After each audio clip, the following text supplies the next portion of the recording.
boa noite. Vou cantar. O nome da música é o nome disso, é Eurocentrismo.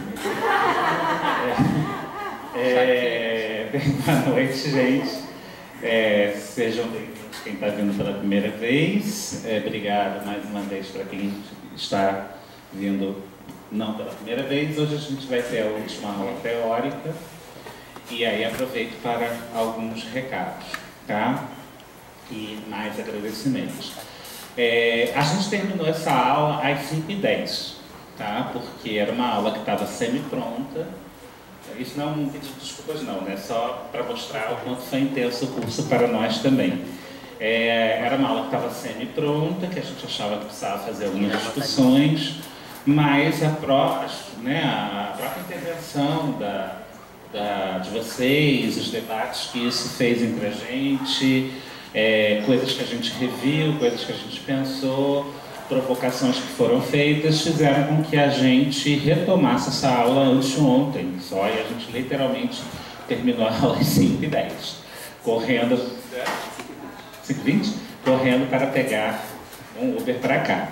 E agora, isso não é um pedido de desculpa, isso não é reclamação, é um agradecimento. Assim, a última aula a gente faz uma proposta inicial, baseada em tudo que a gente disse. Acho que, de certa forma, consolida um diálogo entre os dois grupos de pesquisa, né? Hoje, parte da aula vem de uma sugestão da Paola, né? Lá atrás. E foi muito importante para nós. Os dois avisos é que hoje, depois que a aula acabar, ficou pré-programado que iríamos fazer uma confraternização ali na Dinha. Sempre troco os acarajés. Na Dinha, no Boteco 68. Tá? Então, cada um, quem estiver interessado, mesmo os que só vieram hoje, sairemos daqui cada um com o transporte possível e tentaremos tomar um chopinho. Mas sábado, né, temos um dia que estava programado como oficina, que a gente resolveu, como eu disse ontem, que será um debate, né? Conversamos com o laboratório e ambos os grupos acharam melhor ser um debate, que começa cedo, começa 8h30, mas não vai ser aqui, no Mastaba, vai ser nos ateliês ali subindo a escadinha, nos ateliês subindo a escadinha ali do lado da biblioteca, tá? E aí vai ser uma manhã que se achou melhor, ao invés de fazer uma atividade prática, a grande maioria de vocês deve ter entrado em contato mais profundamente com essa bibliografia agora. Nós não conhecemos vocês, boa parte do laboratório não conhece as pessoas que vieram, então seria uma oportunidade para a gente falar de pesquisas, né? E trocar ideias e tirar dúvidas, tá? Mais uma vez, obrigado. Hoje é a última aula, vou passar aqui para os meus colegas Gabriel e Marcos. Ok? Boa noite, pessoal. Boa noite. Só para eu saber aqui, quem que está vindo hoje a primeira vez ou não acompanhou, né? Tem um número razoável. Não sei até que ponto vocês tiveram condições, né, de se apropriar ou conversar sobre o curso, né? Então, nossa última aula já vem com uma proposta elaborada, então pode ser que alguma coisa vocês não venham assimilar, mas para nós vai ser igualmente divertido, né? Então, vamos começar aqui. Então, principalmente para vocês, só para a gente se apresentar, né? Os demais, né, já estão meio cansados de ver a nossa cara aqui, mas além de mim, do Léo e do Marcos, tem a nossa discente da graduação da arquitetura, Ana, e a Tereza, professora, também lá da Unila, tá? Que são nossas companheiras aí de jornada aí do curso. Tá? O grupo UDALI, né, Decolonizar a América Latina e seus espaços, que propôs esse curso aqui para vocês, e que a gente pretende também reeditá-lo, também, inclusive lá na Unila, porque né, dessa forma, nesse método que a gente adotou aqui, ainda não foi dado, vocês estão sendo os primeiros, né? Só é importante lembrar que a gente está dando o curso decolonial, sendo três homens brancos, Ah, e que isso é um problema, isso precisa ser dito, mas também, ao longo do curso, isso ficou mais claro, que se trata muito mais de um lugar epistemológico, a mensagem que a gente está querendo passar, do que um lugar de fala. Muito bem. O nosso itinerário hoje aqui é tentar partir de tentativas de uma crítica, né, das tantas possíveis que a gente selecionou para o curso, né, das perspectivas que nós apresentamos ao longo das últimas 5 aulas, sobre, por exemplo, o decolonial, né, os limites aqui como nós estamos colocando, ou pelo menos as tentativas que se foram feitas. Então a gente queria só começar por isso, de alguma maneira dialogando, né, e acolhendo um pouco esse espírito crítico, né, que ao longo das aulas foram tendo um debate, né, de algumas coisas que foram questionadas e outras aulas poderão voltar aqui, então a gente já tem essa noção, e depois nós vamos caminhar num sentido mais propositivo, né? Então, diferentemente de outras aulas, né, em que a gente teve um papel mais de construção, né, de uma compreensão da teoria decolonial, de alguns textos, dos diferentes vieses. Agora, hoje, o objetivo é, a partir, né, imaginando que já se tem um patamar mínimo de conhecimento, o que é que se poderia fazer, que apontamentos, a gente, né, uma coisa mais propositiva, menos crítica, mas igualmente crítica, mas que tenha também um outro viés de construir ou de apontar caminhos. Então, a gente sabe que isso é muito difícil, é trabalhoso, como o professor Leonardo disse, né, o Léo disse, a gente terminou essa primeira síntese agora há pouco. Então vamos lá. Eu e o professor Marcos, que é importante esclarecer, a gente vai estar meio que fazendo, né, um bate-bola aqui, eu e ele. Então daqui a pouco ele vai falar um pouco também e nós vamos revezando. Bom, quem acompanha os textos, né, ou quem conhece, né, alguns trabalhos do Gustavo Lins Ribeiro, que a gente apresentou aqui no nosso curso, ele apresentou algumas críticas num artigo em 2011 para o Post-Colonial Studies Journal. E a gente coloca algumas questões aí que a gente considera interessante para o debate, que a gente considera uma insuficiência em mistura de epistemologias e o que ele chama de Babel de reivindicações de conhecimento. Ele considera um processo de insulamento, de isolamento, e que essas teorias, né, o pós-colonialismo, né, vamos discutir o pós-colonialismo e mesmo o decolonial, se contrapõem a projetos universais, mas que procedem da mesma forma. Buscam impacto e alcance global. E outra perspectiva, né, seguindo esse raciocínio dele, é que o pós-colonial e o decolonial, é interessante que nesse texto, em vários momentos, eu tive a sensação até uma certa confusão, uma certa mistura das duas coisas, enfim, são produzidos especialmente na academia estadunidense, e essas teorias viajantes saem dos Estados Unidos e pousam na América Latina. E aí ele vai defender que, olha, isso está equivocado, e o que é legal não é discutir o colonialismo e a colonialidade, e aí aqui não há descolonialidade, né? Então acho que essa é uma questão a se pensar. Nós já trabalhamos, inclusive, na primeira aula, né, algumas diferenças, segunda aula, né, diferenças conceituais em colonialismo e colonialidade, o que existe, o que é confusão, a própria presença da letra S em descolonial, né, que é uma tradução equivocada, enfim, tudo isso foi colocado. E ele tem uma questão que não é dele, ou pelo menos não iniciou no pensamento dele, ou deste texto, que as diferentes trajetórias dos países, no caso latino-americanos, que isso seria um limite da abordagem decolonial, por exemplo. Ora, esses são países diferentes, e aí ele acha que o decolonial quer ser uma teoria universal, então ela não se encaixa porque pode explicar Andes, né, ou Colômbia, com Escobar, mas não explica Brasil.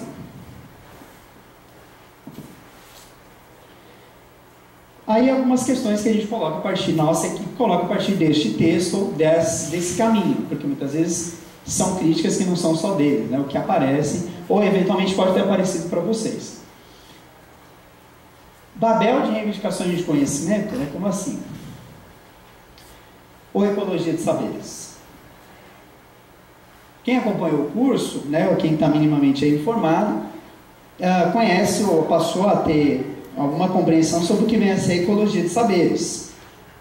O que é o conceito de ecologia? É de propósito, poderia ter usado multiplicidade de saberes, interdisciplinaridade, mas há um acento que tem a ver com a vinculação, uma questão ambiental, ecológica mesmo, né? Então não é à toa. E né, o reconhecimento de saberes subalternizados, a gente coloca como pergunta: será que isso é Babel de conhecimento? A gente sabe qual é a conotação da Torre de Babel, né? Desse conflito linguístico-cultural que é representado por essa metáfora, entre outras coisas. Outra coisa, né, quando ele diz, ou quando esse tipo de crítica diz que o decolonial quer ter um novo universal, ou que o colonial, ou a discussão da colonialidade, não do colonialismo, ela não é tão importante quanto discutir os limites do capitalismo, né? Scamottiano está deixando no segundo plano uma coisa que é uma das coisas que é central na teoria decolonial, que é a sexualidade, o sujeito epistêmico, a noção de sujeito epistêmico situado, né, que ele não é um sujeito universal, e que tem a ver com isso. Então, o reconhecimento das sexualidades, dos diferentes gêneros, raça, etnia, e suas expressões epistemológicas, que compõem a ecologia de saberes, não significa necessariamente a mesma coisa que Babel de conhecimento. Então, há uma carga pejorativa aqui que a gente está querendo tensionar. Mas, quer dizer, o não reconhecimento desse sujeito epistêmico, né, nós já trabalhamos aqui, como é um tipo de eurocentrismo. E, como o professor Marcos vai dizer aí, o que é central? Né? O central, por que o central é o capitalismo?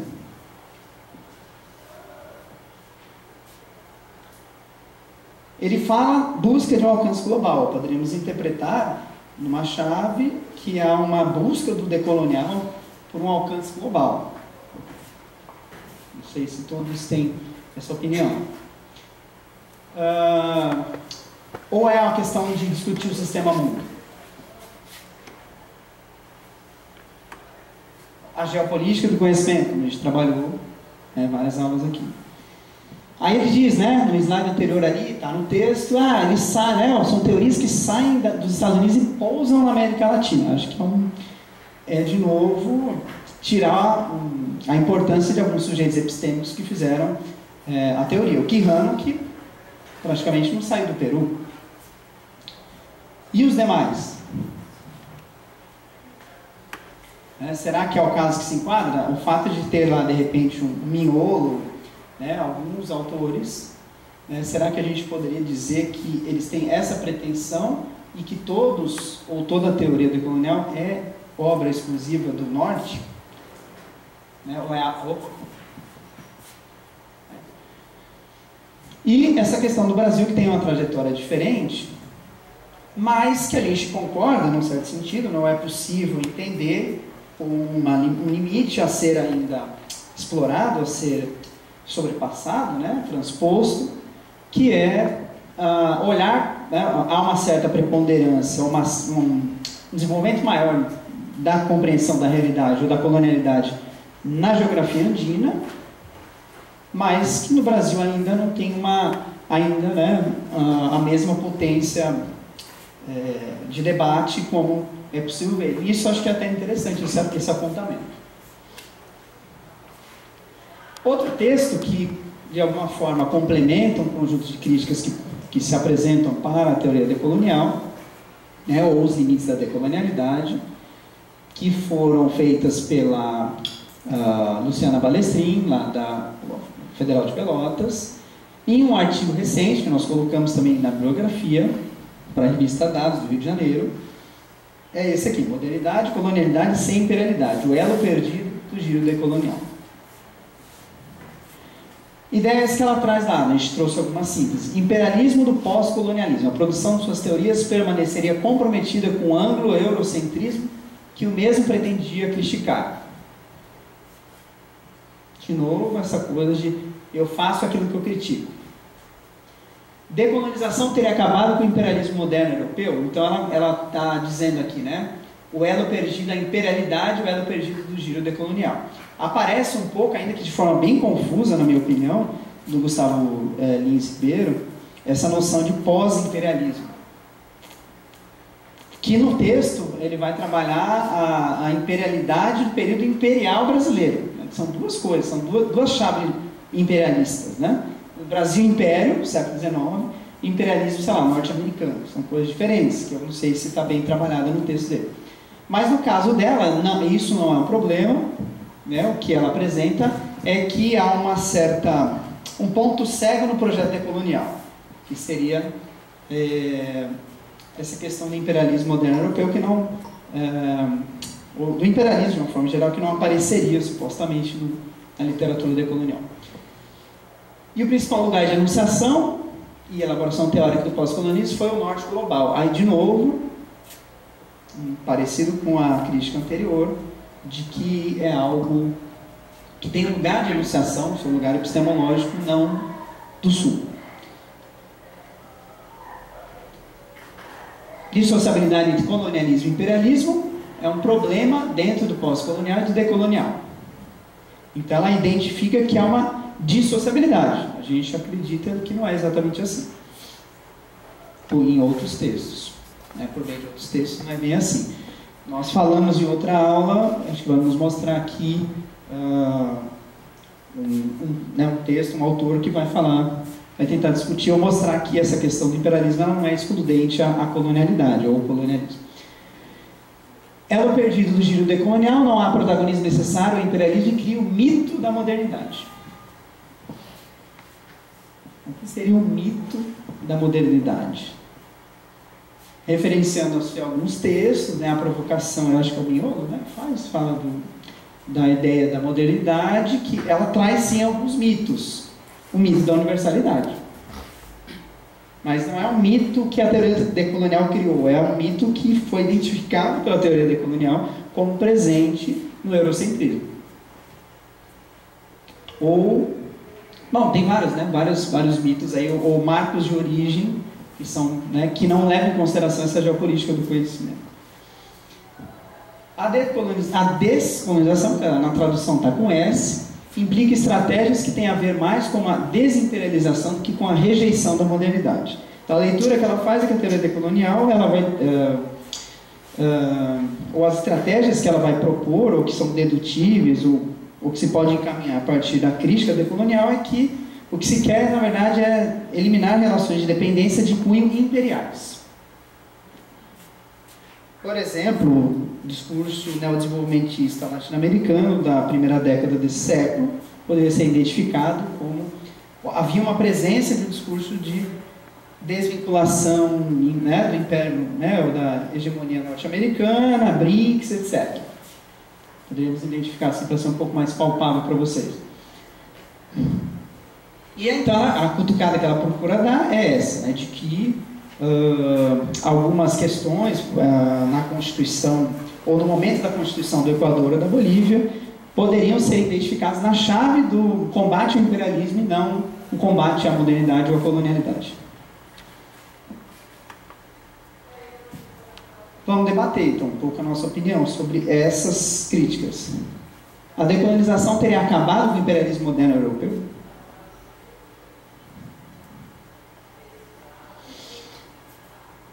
Aí a Teresa vai dizer, não, são fenômenos justapostos. E aí o Porto Gonçalves, que nós vamos ver no próximo slide, era dele que eu estava me referindo. Por que a desimperialização tem papel preponderante à da decolonização? Por que eu não posso analisar esses fenômenos de forma paralela? Eu preciso necessariamente articular uma coisa ou outra, ou melhor, acho até que tem, mas por que se diz que não estão articulados nas teorias decoloniais? Né? Opa. por que não experimentar o pensamento fora da chave da modernidade? Essa noção de desimperialização, mesmo de imperialismo, está dentro dessa chave da modernidade. E, como nós vimos na aula sobre a desobediência epistêmica, aula 4, inclusive acho que foi o que deu, né? Essa questão de... acho que a principal provocação é essa desprendimento da modernidade, esse desprendimento epistemológico, epistêmico, que é necessário como uma estratégia junto com a mobilização, junto com a prática política de emancipação. Então é preciso ter uma relação entre saber diferentes, né, e fazeres diferentes. E aí ela fala de novo o anglo-eurocentrismo. Então a noção de imperialismo, de imperialidade, vai resgatar que há uma centralidade na relação com as potências hegemônicas. Será que a gente consegue explicar todos os nossos processos a partir dessa chave? E aí, de novo, eurocentrismo. Uma série de equívocos aqui que são apresentados em termos conceituais, acho que provavelmente até atrapalhado pelo próprio tradutor. O ângulo eurocentrismo é atribuído ao pós-colonial, então não é exatamente ao decolonial, então também tem algumas diferenças aí. E imperialismo do pós-colonialismo. Então, dialeticamente, o pós-colonialismo se converte em imperialismo e, portanto, não se pode falar mais ou única e exclusivamente de colonialismo, porque há a presença do imperialismo que tem uma relação dialética com o colonialismo. Mas vamos dizer só o raciocínio dela. Ela, perdido do decolonial, uma pergunta, o imperialismo é um novo universal que explica tudo? Nos parece que é um pouco esse o caminho do pensamento dela, ainda que ela tente criar um par dialético entre colonialidade e imperialidade.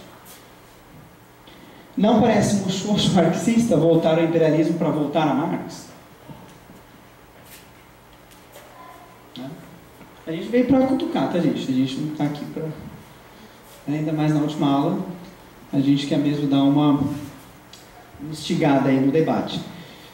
Bom, essa linha do tempo foi apresentada aqui para vocês em alguns momentos. Houve algumas modificações nela, vamos ver. Primeiro, como ela foi apresentada, novamente.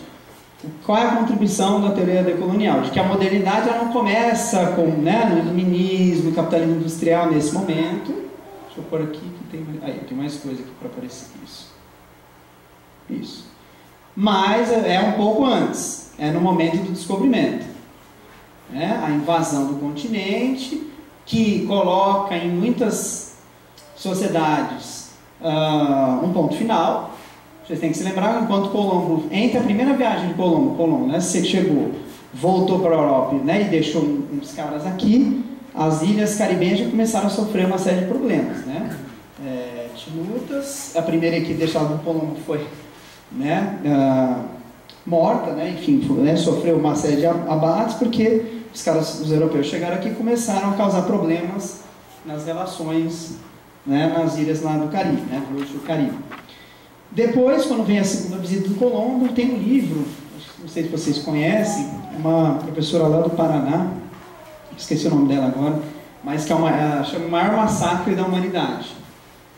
Acho que foram mais de 70 milhões de americanos, o povo, das diferentes etnias, povos americanos, por exemplo, da América do Norte, a América do Sul, no total, ela contabilizou 70 milhões de mortes. Isso é superior em muito ao Holocausto, à Segunda Guerra, enfim. Então, o maior massacre da história da humanidade ocorreu a partir deste momento. E a colonialidade nos diz que, pelo amor de Deus, e lógico que isso é um problema, o Holocausto foi o momento mais sanguinário da humanidade. Não exatamente, teve um anterior, e que não é lembrado. Alguns corpos aqui, muitos corpos, não foram, não se tem essa memória. E para fechar esse raciocínio, havia muitas civilizações inteiras que foram massacradas pelas doenças que se alastravam mais rápido do que o próprio avanço europeu. Então, as tropas ou os colonizadores, quando chegaram, por exemplo, no sul ali dos Estados Unidos, encontraram civilizações totalmente dizimadas pela gripe, por exemplo. Então, a gripe chegou antes do europeu. Então houve massacre, inclusive, na questão da saúde.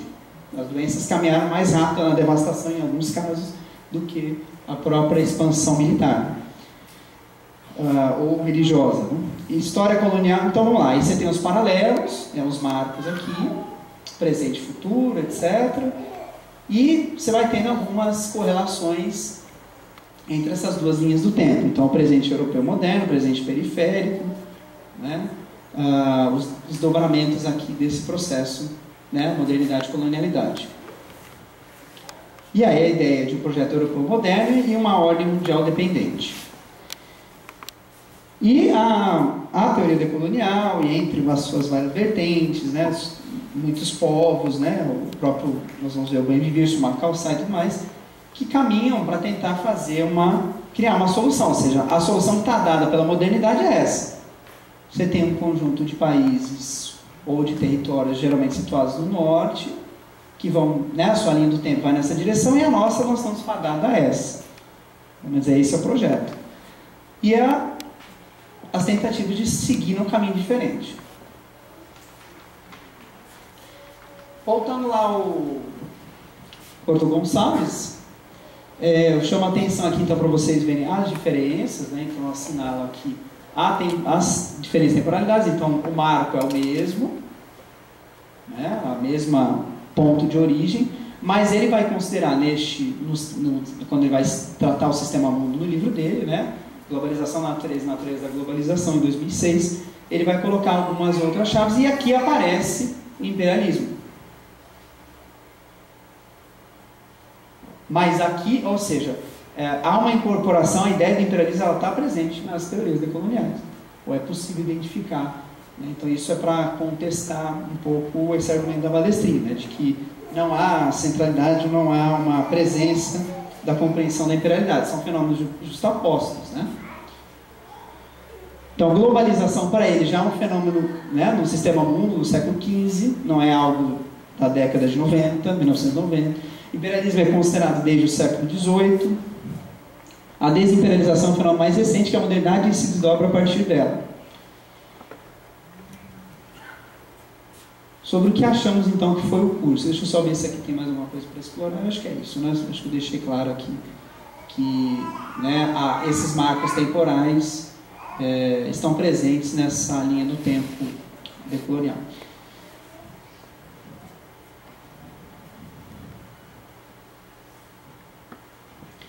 Nós discutimos no curso a questão do racismo. Não só o racismo entendido como hoje, né, principalmente num país como o Brasil, extremamente racista, mas esse racismo que perpassa todas as instâncias, né, desde o saber, do poder, né, das diferentes formas aí, né, de se manifestar essa colonialidade. E a branquitude como a referência universal.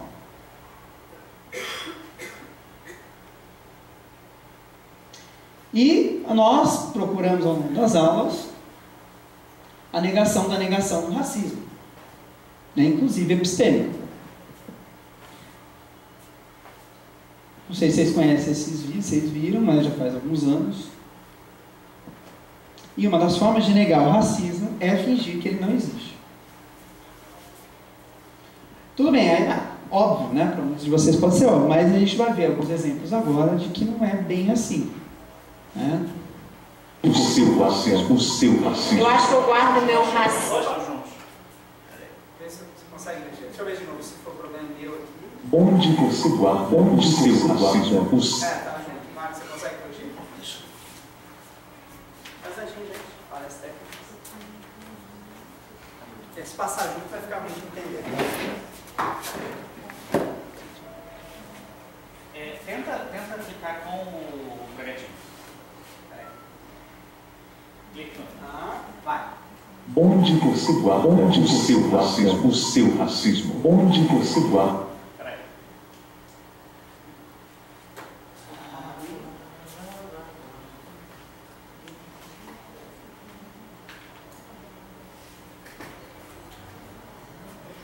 Fazer um migué aqui.